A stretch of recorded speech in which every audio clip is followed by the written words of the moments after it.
Hi everyone, and welcome back to the podcast. My name is Anna. Today I have a new story for you, called The School Play. It's about a shy teenager who gets a surprising opportunity, and has to decide whether to be brave or to hide. As always, just relax and listen, and let's begin. Leo Parker was 15 years old, and he was, without question, the quietest student in his entire class. He wasn't unfriendly, exactly. He had a small group of close friends, and he was kind to almost everyone. But in a classroom full of 30 students, Leo was always the one sitting in the back corner, never raising his hand, never volunteering for anything that involved standing in front of other people.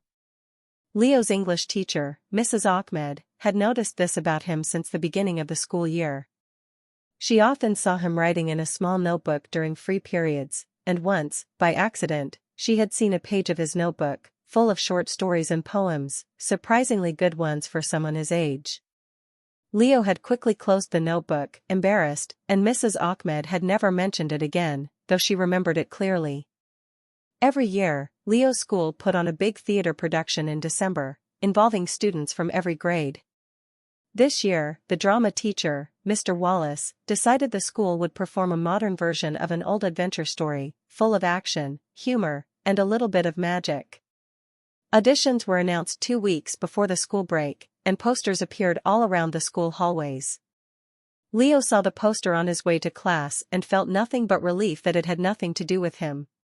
He had never been in a school play, and he never planned to be. Acting, in front of an audience, saying lines loudly enough for everyone to hear, being watched by hundreds of people, sounded like Leo's worst nightmare. But then, a strange thing happened. Mrs. Ahmed asked Leo to stay behind after English class one Thursday afternoon. "Leo," she said, once the classroom was empty, "I wanted to ask you something. Mr. Wallace mentioned he's struggling to find someone to help write some extra scenes for the school play. Small additions, some jokes, maybe a short speech near the end. He needs someone who understands storytelling and can write naturally." I immediately thought of you. Leo felt his face turn red. "Me? I don't know anything about writing plays." "You know more than you think," Mrs. Ahmed said kindly. "I've read some of your writing, remember? You have a real talent for it. This wouldn't involve any acting at all, just writing. You could work with Mr. Wallace behind the scenes." Leo hesitated. Writing, alone, without anyone watching him, sounded completely different from acting. It sounded, actually, kind of interesting. "I could try, I guess," Leo said quietly. "Wonderful," Mrs. Ahmed said, smiling. "Go speak to Mr. Wallace tomorrow after school. He'll be very happy to have your help." The next day, feeling nervous but curious, Leo found Mr. Wallace in the school theater, a large room with a stage and rows of red seats, currently empty except for a few students moving furniture around for auditions later that week. "Ah, you must be Leo," Mr. Wallace said, shaking his hand enthusiastically. "Mrs. Ahmed told me all about you. I need help with a few scenes, mostly some dialogue between two side characters, and a short closing speech from the main character. Do you think you could write something like that?" Leo looked around the empty theater, imagining it full of people during the real performance, and felt a small shiver of nervousness. But then he thought about the actual task, just writing words on paper, something he already loved doing privately, and he nodded. "I can try," Leo said. Over the next week, Leo spent his free time reading the full script of the play, understanding the characters and the story. He wrote several versions of the dialogue Mr. Wallace had asked for, crossing out lines that didn't sound right, rewriting jokes until they felt funnier, adjusting the closing speech until it felt emotional in exactly the right way. He showed his work to Mr. Wallace, who read through it carefully, occasionally laughing out loud at one of Leo's jokes. "This is excellent, Leo," Mr. Wallace said. "Really excellent. You have a natural ear for how people actually talk. I'm definitely using this version." Leo felt an unfamiliar, warm feeling of pride. He had never received this kind of praise for something creative before, not from a teacher, not from anyone outside his close family. Auditions happened that same week, in the school theater after classes finished. Leo wasn't auditioning, of course, but Mr. Wallace asked him to stay and help, reading lines opposite the students trying out for different roles, so the actors would have someone to react to during their audition. At first, this made Leo just as nervous as acting would have, but he quickly realized his job was simple: just read the lines clearly, without needing to perform them dramatically himself. He sat at a small table near the stage, reading lines for each student who auditioned, watching different classmates transform into different characters, some confident and skilled, others clearly nervous but trying their best anyway. One particular audition surprised Leo. A quiet girl named Maya, who Leo recognized from his math class but had never really spoken to, auditioned for the lead role. Maya seemed just as shy as Leo in the classroom, always sitting quietly, rarely speaking unless a teacher asked her a direct question.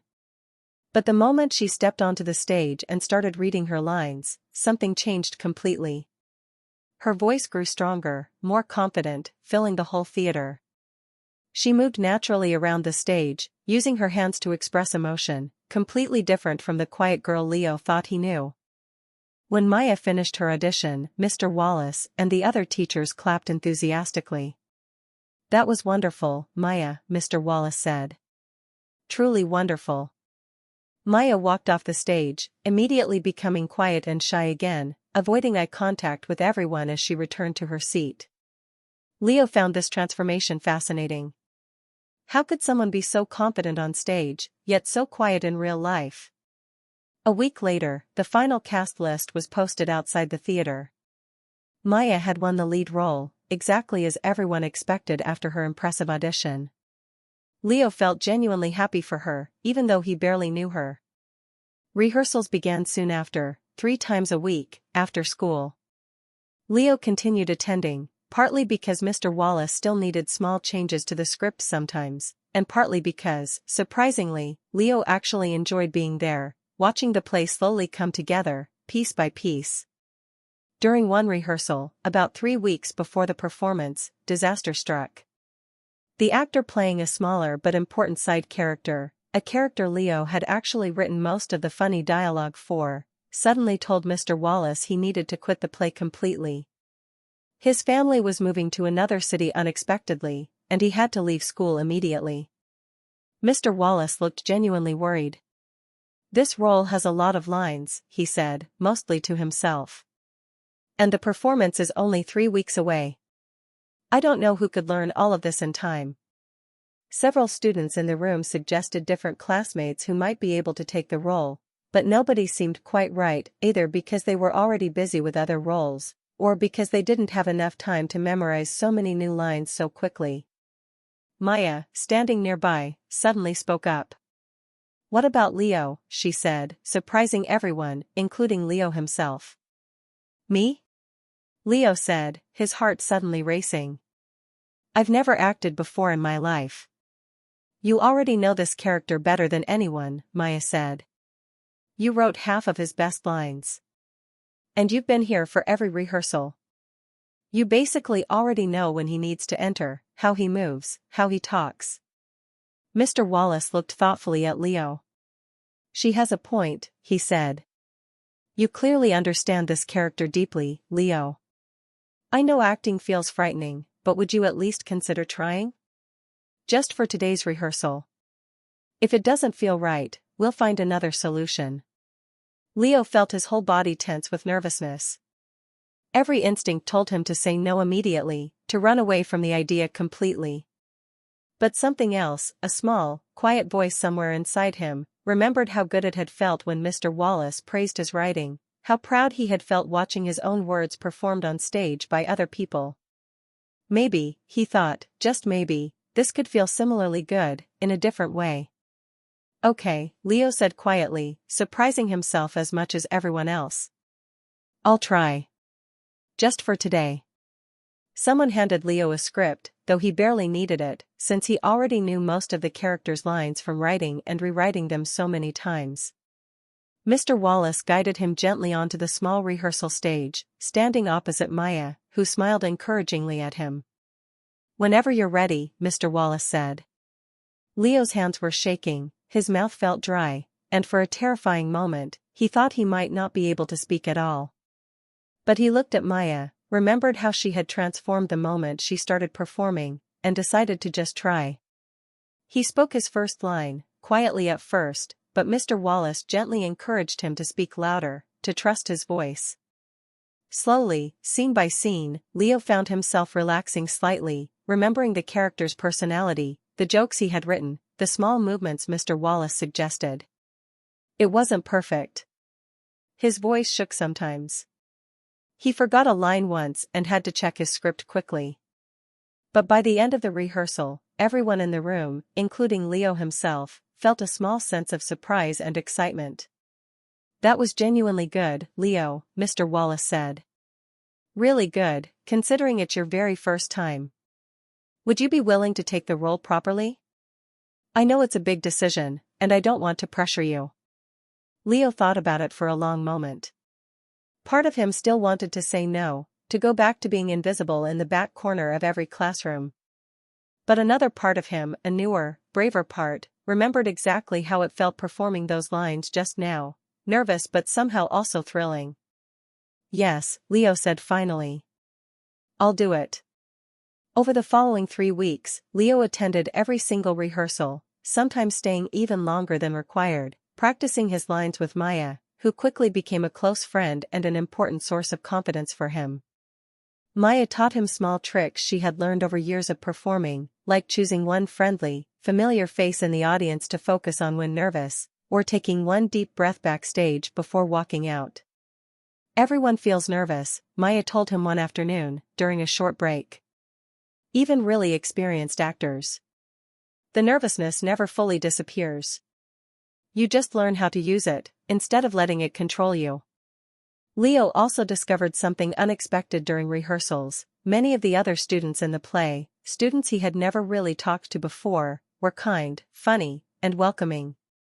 A tall, loud boy named Marcus, playing the villain of the play, turned out to be one of the funniest people Leo had ever met, always making everyone laugh backstage between scenes.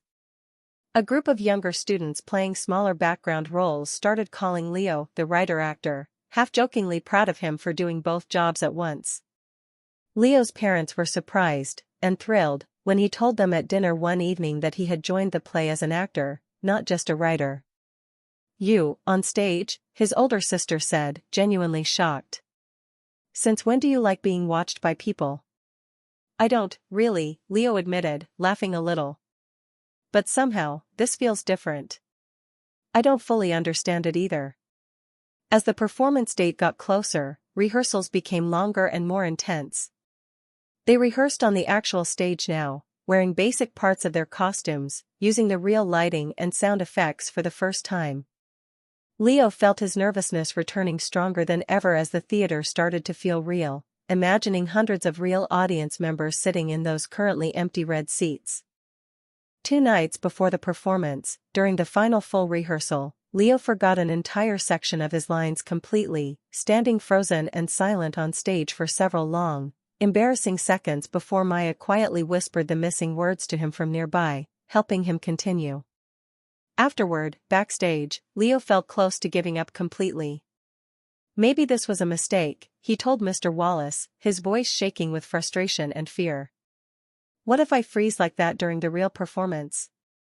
I'll ruin everything for everyone. Mr. Wallace sat down next to him calmly. Every single actor, even the most experienced ones, forgets lines sometimes, he said. It happens to everyone, Leo, I promise you. What matters isn't whether you make a mistake. What matters is how you recover from it. And you did recover, just now. You didn't run off stage. You waited, listened, and continued. That's exactly what a real actor does. Leo took a deep breath, trying to believe Mr. Wallace's words, though his nervousness remained heavy in his chest. The night of the performance finally arrived. Backstage, everyone was busy, some students practicing their lines quietly one final time, others helping with last-minute costume adjustments, makeup, or props. Leo stood near a small mirror, wearing his costume, feeling his heart pounding loudly in his chest. Maya found him a few minutes before the show started. Nervous? She asked, though she clearly already knew the answer. Extremely, Leo admitted. Good, Maya said, smiling. That means you care. Remember what I taught you. Find one friendly face, and breathe. Just before the curtains opened, Leo peeked through a small gap and immediately spotted his parents and his sister sitting in the third row, all three of them smiling widely, his mother already holding her phone ready to record. Leo felt a small wave of comfort seeing them there. The performance began, and for the first 20 minutes, Leo waited backstage nervously for his first entrance, listening to the audience's laughter and applause during the opening scenes, involving Maya and several other students. Finally, his moment arrived, and he walked out onto the brightly lit stage for the very first time in front of a real audience. For one terrifying second, Leo's mind went completely blank, the bright lights making it impossible to see anyone clearly beyond the front few rows. But then, remembering Maya's advice, he found his family's smiling faces in the crowd, took one deep breath, and began speaking his first line. His voice came out steady, clearer than he expected. The audience laughed at his first joke, exactly where Leo had hoped they would laugh, since he had written that joke himself weeks earlier. Something shifted inside him at that moment, the nervousness transforming slowly into something closer to excitement.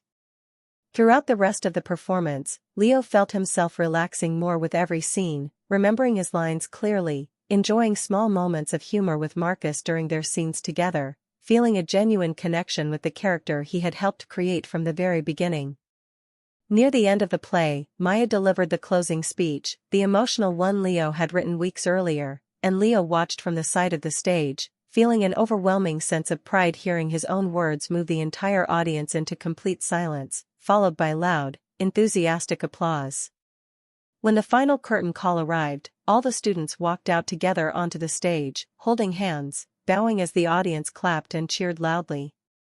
Leo stood between Maya and Marcus, smiling wider than he had smiled in a very long time, searching the audience until he found his family standing and clapping enthusiastically, his sister actually crying a little from pride and surprise. Afterward, backstage, everyone celebrated together, hugging, laughing, sharing stories about small mistakes and funny moments from the performance.